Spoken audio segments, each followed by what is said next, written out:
Les sanctions se multiplient. Joe Biden annonce une série de mesures en riposte à ce qu'il a appelé une invasion russe en Ukraine. Le secteur financier est visé, interdisant tout nouvel investissement américain en Russie.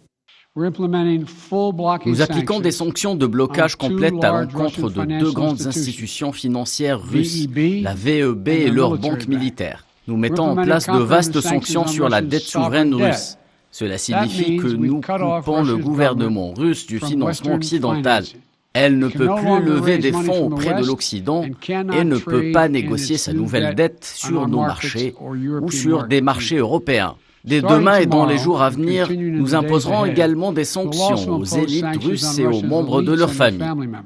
Sur le terrain, Joe Biden a annoncé l'autorisation du redéploiement des troupes américaines dans les pays baltes, tout en continuant à fournir des armes défensives à l'Ukraine. Dans la foulée, l'Allemagne, par le biais de son chancelier Olaf Scholz, a décidé hier de ne pas accorder une certification au gazoduc Nord Stream 2, long de 1000 km, reliant la Russie à l'Allemagne et détournant l'Ukraine.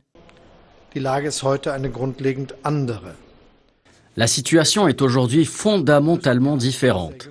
J'ai demandé aujourd'hui au ministère fédéral de l'économie de retirer le rapport existant sur l'analyse de la sécurité de l'approvisionnement auprès de l'Agence fédérale des réseaux. Cela peut paraître technique, mais c'est l'étape administrative nécessaire pour qu'une certification du gazoduc ne puisse avoir lieu. Et sans cette certification, Nord Stream 2 ne peut pas être mis en service.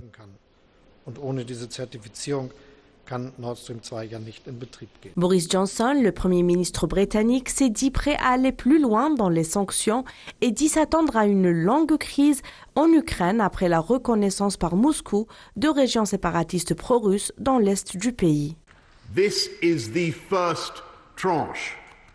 Il s'agit de la première tranche, du premier barrage, de ce que nous sommes prêts à faire. Nous allons préparer d'autres sanctions qui seront déployés aux côtés des États-Unis et de l'Union européenne si la situation s'aggrave encore.